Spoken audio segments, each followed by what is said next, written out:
안녕하세요. 바쁜 출근길, 운전하시면서 혹은 잠시짬을 내 귀로만 들으셔도 암호화폐 시장의 모든 것을 파악할 수 있도록 저희가 핵심만 속속 뽑아드립니다. 2026년 2월 5일 수요일, 오늘의 가장 중요한 소식들 지금 바로 시작합니다. 네, 안녕하세요. 저희가 자료를 보니 오늘은 시장에 나타난 두 개의 전혀 다른 얼굴, 그러니까 거대한 분기점에 대해 이야기해야 할 것 같습니다. 거대한 분기점이요? 네, 표면적으로는 공포에 휩싸인 투자자들이 아우성을 치고 있는데 그 물밑에서는 전혀 다른 아주 차분하고 개상적인 움직임이 포착되고 있거든요. 와, 거대한 분기점이라니 정말 흥미로운 표현이네요. 그러니까 겉으로 드러난 시장과 속내가 완전히 다르다는 말씀이시군요. 바로 그겁니다. 좋습니다. 오늘 그 분기점의 실체를 한번 파헤쳐보죠. 저희가 준비한 자료를 바탕으로 이렇게 네 가지 흐름을 따라가 보겠습니다. 첫째, 디지털 투데이와 FX 스트릿 기사를 통해 시장을 뒤덮은 극심한 공포의 정체, 그리고 비트코인 가격이 왜 72,000달러 선까지 무너졌는지 그 배경을 살펴볼 거고요. 네. 그리고 둘째로는 코인텔레그래프의 분석을 바탕으로 이런 하락장 속에서 왜 전 세계 트레이더들이 비트코인이 한 특정 가격대를 바다의 해수면처럼 여기는지 그 의미를 아주 생생한 비유로 풀어드릴 겁니다. 그리고 세 번째가 바로 그 분기점의 핵심 증거겠네요. 개인 투자자들은 떠나는데 거대 은행 뱅크 오브 아메리카는 주용이 XRP를 사들이고 있다는 FX 리더스의 흥미로운 소식. 맞습니다. 그리고 마지막으로 이 분기점이 현실 세계에 어떤 영향을 미치는지 이코노믹 리뷰의 진단을 통해 거래 절벽에 부딪힌 한국 거래소들의 절박한 현실까지 짚어보겠습니다. 자, 그럼 이 거대한 분기점의 첫 번째 얼굴, 바로 시장을 뒤덮은 공포부터 들여다볼까요? 네, 시장 분위기를 한마디로 표현하면 그야말로 얼음장 같습니다.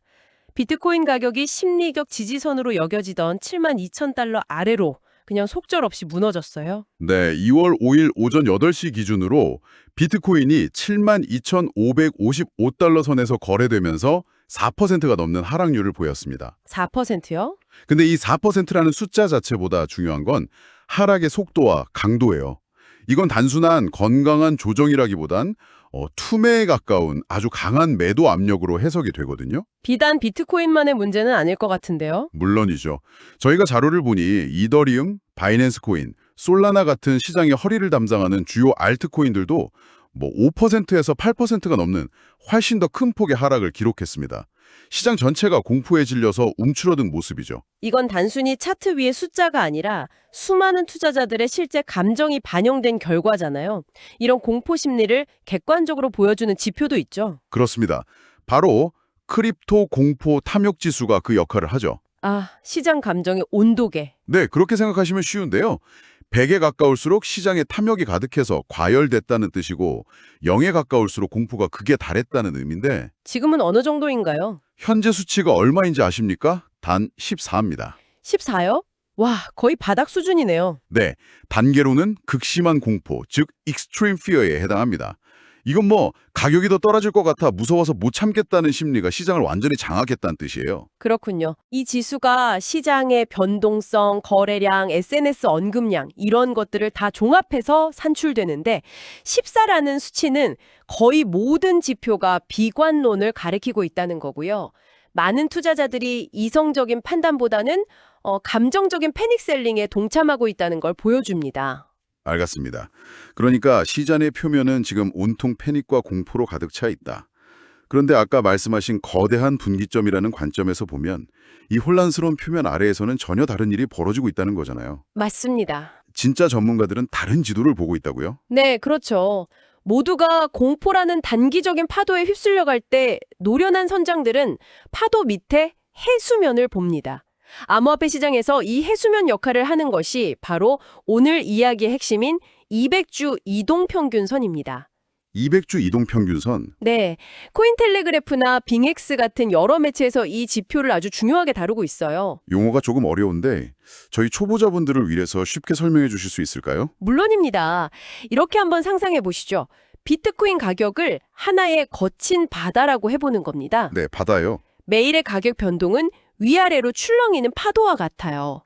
어떤 날은 폭풍우처럼 치솟고 어떤 날은 곤두박질 치죠. 그렇죠. 하지만 아무리 파도가 거세도 바다에는 기준이 되는 해수면이라는 게 있잖아요. 아, 이 200주 이동평균선이 바로 비트코인 바다의 근본적인 해수면입니다. 와, 비트코인 바다의 해수면이라니 비유가 정말 귀에 쏙 들어오네요. 지만 200주, 그러니까 약 4년 동안의 평균 가격을 쭉 이은 선이기 때문에 단기적인 파도에는 거의 흔들리지 않고 시장의 장기적인 가치 중심선을 보여주는 거죠. 단기 파도가 아니라 4년간의 평균 수위라는 거군요.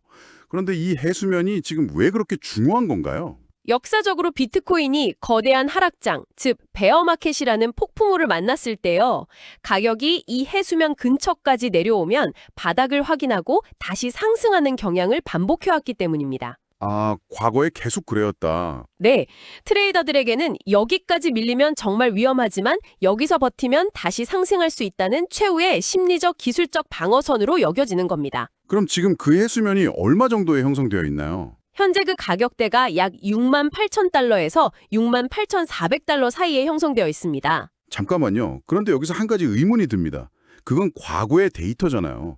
지금은 뭐 비트코인 ETF도 승인되고 거대 기관들이 본격적으로 시장에 들어오면서 과거와는 판이 완전히 달라졌다는 이야기도 많습니다. 아, 그렇죠. 소위 이번에는 다르다는 주장인데 이런 오래된 기술적 지표를 지금도 신뢰할 수 있을까요? 바로 그게 지금 시장의 모든 참여자들이 던지고 있는 100만 달러짜리 질문입니다. 아주 예리한 지적이신데요. 하하, 이번에는 다르다는 주장은 매 사이클마다 나왔지만 인간의 집단 심리라는 본질은 쉽게 변하지 않거든요. 한번 과거를 복귀해 볼까요? 2018년 대폭락장 때도 그랬고 2020년 코로나 팬데믹으로 인한 폭락 때도 비트코인 가격은 정확히 이 200주 이동평균선을 터치하거나 살짝 밑으로 갔다가 그 뒤에야 기나긴 상승을 랠리를 시작했습니다. 그렇군요. 역사가 반복된다면 물론 이번에도 똑같을 거라고 100% 장담할 수는 없죠. 그래서 만약 이 68,000달러라는 해수면이 힘없이 뚫린다면 그 아래에는 정말 깊은 심해가 펼쳐져 있어서 5만 달러 중반까지의 추가 하락도 각오해야 한다는 비관적인 전망이 나오는 거고요. 반대의 경우도 있겠죠? 네, 반대로 여기서 강력한 지지를 받으면서 반등에 성공한다면 수많은 투자자들이 역시 역사는 반복된다, 바닥이 확인됐다고 판단하면서 강력한 매수세로 돌아설 수 있는 아주 결정적인 변곡점이 될 겁니다. 정말 숨막히는 줄다리기네요. 표면의 공포는 가격을 해수면 아래로 끌어내리려 하고 역사의 데이터는 어떻게든 해수면 위를 지키려 하는 형국이군요. 네, 이것이야말로 거대한 분기점의 첫 번째 증거라고 할 수 있겠습니다. 자, 그럼 이 분기점의 두 번째, 더 노골적인 증거를 찾아보죠. 개인과 기관의 엇갈린 행보 말입니다. 네, 이 분기점은 차트뿐만 아니라 실제 행동에서도 명확하게 드러나고 있습니다. 저희가 FX 스트릿과 FX 리더스의 자료를 보니까 완전히 상반된 두 흐름이 동시에 나타나고 있어요. 어떤 흐름이죠? 하나는 개인 투자자들이 겁을 먹고 시장을 떠나는 흐름, 다른 하나는 거대 기관이 조용히 시장에 발을 들이는 흐름입니다. 먼저 개인 투자자들이 떠나고 있다는 건 어떻게 알 수 있나요? 미결제 약정이라는 지표를 통해 알 수 있습니다. 이것도 비유를 들어 설명해 드릴게요. 네. 암호화폐 파생상품 시장을 하나의 거대한 포커판이라고 생각해 봅시다. 그럼 미결제 약정은 이 포커판에 얼마나 많은 돈이 판돈으로 깔려 있는지를 보여주는 총량이에요. 아하, 시장에 걸려있는 돈의 총량. 맞습니다. 그런데 최근 비트코인, 이더리움, XRP 모두에서 이 미결제 약정 규모가 눈에 띄게 감소하고 있습니다. 포커판의 판돈이 줄어들고 있다는 건 선수들이 칩을 현금으로 바꿔서 테이블을 떠나고 있다는 뜻이죠. 그 떠나는 선수들이 주로 개인 투자자들이라는 거군요. 네, 시장 분석가들은 이탈하는 자금의 대부분이 단기 시세 차익을 노리는 개인 투자자들의 자금일 것으로 추정합니다. 시장이 공포에 휩싸이니까 더 큰 손실을 보기 전에 서둘러 포지션을 정리하고 떠나고 있는 거죠. 개인들은 무서워서 돈을 빼고 있다. 그런데 바로 그 순간에 월가의 상징과 같은 뱅크 오브 아메리카가 XRP ETF를 매수했다는 소식이 나왔죠. 이건 정말 아이러니한데요. 바로 그게 이 거대한 분기점의 하이라이트입니다. FX 리더스 보도에 따르면 미국 최대 은행 중 하나인 뱅크 오브 아메리카가 미국 증권거래위원회 SEC에 제출한 공식 서류에서 약 22만 4천 달러, 우리 돈으로 약 3억 원 상당의 XRP ETF 보유 사실을 공개했습니다. 3억 원이면 솔직히 뱅크 오브 아메리카 규모를 생각하면 껌값 아닌가요? 이게 그렇게 중요한 의미를 갖나요? 금액 자체는 정말 작죠. 하지만 이건 금액의 문제가 아니라 신호의 문제입니다. 거대한 군대가 움직이기 전에 먼저 정찰병을 보내는 것과 같아요. 이 3억 원은 뱅크 오브 아메리카가 보낸 정찰병인 셈이죠. 아, 정찰병. 네. 월가의 주류 금융기관이 규제의 틀 안에서 공식적인 서류를 통해 우리는 XRP에 대한 투자를 시작했다고 시장에 공표한 첫걸음이라는 점에서 전략적인 의미가 어마어마한 겁니다. 그렇군요. 심지어 리플사 회장이 최근 뱅크 오브 아메리카가 XRP에 올인하고 있다는 취지의 발언을 했는데 이번 공시가 그 발언의 신빙성을 더해주고 있는 거고요. 와, 개인들이 공포에 질려 던지는 문의점을 기관이 조용히 정찰병을 보내 사들이기 시작했다. 정말 영화 같은 장면입니다. 이게 바로 표면의 공포와 물밑의 기회가 충돌하는 거대한 분기점의 실체군요. 맞습니다. 단기적인 가격 등락이라는 파도만 보는 투자자와 그 파도 밑에서 움직이는 해류의 방향, 즉 장기적인 가치를 보는 투자자의 시각 차이가 극명하게 드러나는 지점이죠. 이 거대한 분기점, 즉 개인의 이탈과 기관의 진입이라는 흐름이 단지 추상적인 이야기가 아니라 현실 세계에 아주 고통스러운 결과를 낳는 곳이 있습니다. 이 흐름에 직격탄을 맞은 곳, 바로 한국 암호화폐 시장으로 시선을 돌려보겠습니다. 네, 다음에 실린 이코노믹 리뷰의 기사가 있는데요. 제목이 아주 섬뜩합니다. 긴급진단, 가상자산 거래소의 단말마. 단말마요. 죽기 직전의 비명이라는 뜻이잖아요. 네, 그만큼 현실이 아주 적나라하게 드러나 있다는 뜻입니다. 앞서 개인 투자자들이 시장을 떠나고 있다고 말씀드렸죠. 한국 시장에서는 그 현상이 훨씬 더 극적으로 나타나고 있습니다. 어느 정도인가요? 올해 들어 국내 5대 원화 거래소, 그러니까 업비트, 빗썸, 코인원, 코빗, 고팍스의 총 거래량이 작년 같은 기간에 비해 무려 70%나 급감했습니다. 70%요? 네, 기사에서는 이걸 거래 절벽이라고 표현하더군요. 70% 감소라니요. 이건 그냥 침체 수준이 아니라 거의 붕괴에 가까울 수치인데요. 도대체 왜 한국 시장이 유독 이렇게까지 힘든 건가요? 크게 두 가지 구조적인 원인이 복합적으로 작용했습니다. 첫째는 머니무브, 즉 자금의 대이동 현상입니다. 머니무브. 네, 최근 국내 주식시장이 정부의 밸류업 프로그램 같은 호재에 힘입어서 활황을 보이니까 변동성은 크고 규제 리스크는 여전한 암호화폐 시장에서 자금이 대거 주식시장으로 빠져나가고 있는 겁니다. 아, 다른 매력적인 투자처가 생기니 자금이 옮겨갔다는 거군요. 두 번째 원인은 뭔가요? 이게 더 근본적인 문제인데 바로 국내 거래소들의 아주 취약한 수익 구조입니다. 해외의 바이낸스 같은 대형 거래소들은 스테이킹, 파생상품, 수탁 서비스 같은 다양한 사업 모델을 가지고 있거든요. 수익 구조가 다각화되어 있군요. 네, 근데 국내 거래소들은 여러 규제 때문에 수익의 98% 이상을 오직 거래 수수료에만 의존하고 있습니다. 아, 이건 마치 비가 와야만 농어사를 지을 수 있는 천수답답한 구조네요. 거래가 없으면 그냥 굶어야 하는. 정확한 비유입니다. 바로 그 천수답 구조 때문에 지금 충격적인 일까지 벌어지고 있습니다. 저희가 자료를 보니 국내 사회거래소인 코빗이 지난 2일 공시를 했어요.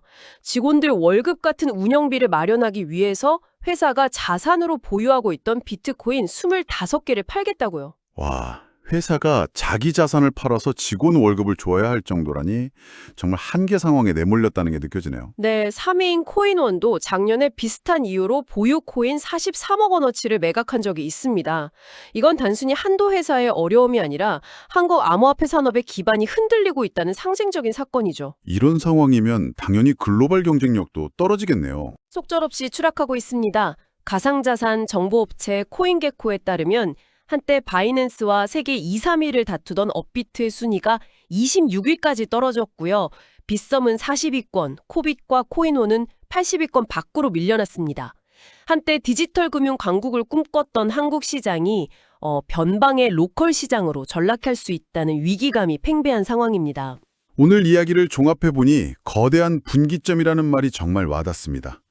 시장 표면에서는 개인들의 극심한 공포가 비트코인을 200주 이동평균선이라는 역사적인 시험대 위로 몰아세우고 있지만 물밑에서는 뱅크 오브 아메리카 같은 거대 기관들이 조용히 매집에 나서는 상반된 모습이 나타나고 있습니다. 네, 그렇죠. 그리고 그 여파로 개인 투자자에 대한 의존도가 높았던 우리 국내 시장은 거래 절벽이라는 혹독한 겨울을 맞고 있고요. 맞습니다. 오늘 저희가 전해드린 정보들이 결국 하나의 질문으로 귀결됩니다. 당신은 이 거대한 분기점에서 표면의 파도를 탈 것인가 아니면 물밑의 해류를 탈 것인가? 시장의 공포에 동참해서 모든 것을 던져버릴 것인지 아니면 기관들처럼 위기 속에서 장기적인 기회를 찾아볼 것인지 현명한 판단을 내리시는데 오늘 저희 이야기가 작은 등대가 되기를 바랍니다. 네, 오늘 저희가 나눈 이야기처럼 깊이 있는 분석과 시장 소식이 더 궁금하시다면 저희 완전 마구 유튜브 채널을 꼭 찾아주세요. 저희는 단순한 뉴스 전달을 넘어 그 이면에 숨겨진 의미와 흐름을 짚어드리고 있습니다.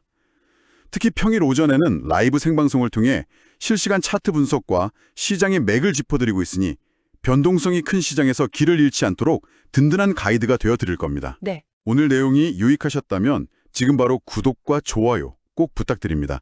여러분의 클릭 한 번이 저희가 더 좋은 콘텐츠를 만드는데 가장 큰 힘이 됩니다. 그리고 주변에 코인 시장 소식에 목마른 분이 있다면 공유하기를 통해 이 이야기를 널리 알려주세요. 좋은 정보는 나눌수록 가치가 커지니까요. 네, 부탁드립니다. 그럼 저희는 내일 더 알찬 소식으로 돌아오겠습니다. 지금까지 들어주셔서 감사합니다.